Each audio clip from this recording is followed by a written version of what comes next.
simples, porque Deus a nós amou. Quando amamos uns aos outros, devolvemos para o céu o amor que nos foi dado pelo nosso Salvador. O amor que une nossos corações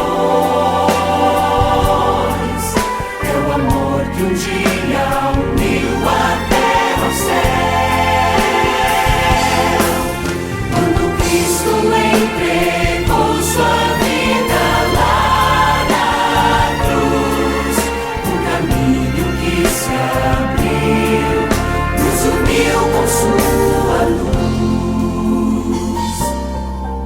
Para podermos entender o amor que vem do céu, é preciso praticá-lo cada dia do viver. Quando amarmos uns aos outros, sem olhar a raça ou cor, só então compreenderemos a essência do amor. O amor que une nossos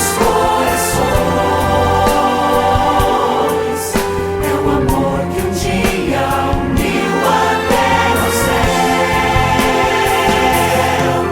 Quando Cristo entregou sua vida lá na cruz, o caminho que se abriu nos uniu com sua luz. O amor que une